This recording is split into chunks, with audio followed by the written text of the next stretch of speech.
오늘 윤석열 검찰총장에 대한 징계위원회가 열려 저녁까지 심의가 이어졌지만 결론을 내리지는 못했습니다.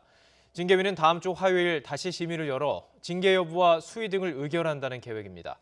취재기자 연결해 보겠습니다. 한동훈 기자. 네, 법무부입니다. 네, 징계위 회의 언제 끝났습니까? 네, 2시간 전인 저녁 8시쯤 마무리됐습니다. 윤 총장 측의 위원 기피 신청과 증인 채택 등으로 절차가 길어지면서 징계 여부는 오늘 결론 나지 않았습니다. 위원회는 오는 15일 오전 10시 반 2차 기일을 연다고 밝혔는데요. 오늘 회의의 주요 쟁점은 징계위원 기피 신청과 증인 채택 절차였습니다. 윤 총장 측은 출석한 징계위원 5명 가운데 4명에 대해 기피 신청을 했지만 위원회는 모두 기각했습니다. 다만 심재철 법무부 검찰국장의 경우 자신에 대한 기피 신청을 논의하기 전에 스스로 회피 결정을 내렸습니다.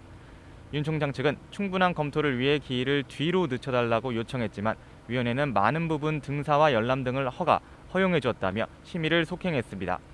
이후 오후 회의에선 증인 채택 여부에 대해 논의가 진행됐는데요. 윤 총장 측은 이성윤 서울중앙지검장 등 8명을 증인으로 신청했고 실명을 알 수 없는 1명을 제외한 7명이 채택됐습니다.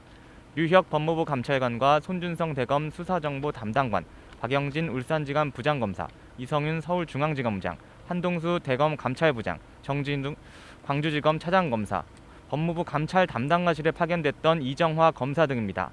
이와 별도로 징계위는 징계위원을 회피한 심재철 법무부 검찰국장도 직권으로 증인으로 채택했습니다. 이로써 최종 채택된 증인은 8명입니다.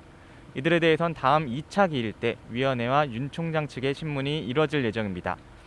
회의가 끝난 뒤 정한중 징계위원장 직무대리는 절차를 잘 부장해 방어권에 지장이 없도록 하겠다면서도 국민이 어려운 시기인 만큼 신속한 심리를 추구하겠다고 말했습니다.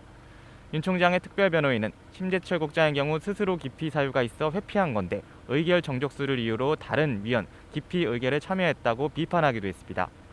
다음 기일엔 이들 증인을 상대로 윤 총장의 징계 청구가 적법했는지 신문이 이뤄질 예정입니다. 위원회는 다음 기일 때 증인 신문과 특별변호인 최종 의견 진술, 위원회 토론 및 의결 절차가 진행될 예정이라고 밝혔습니다. 지금까지 법무부에서 YTN 한동훈입니다.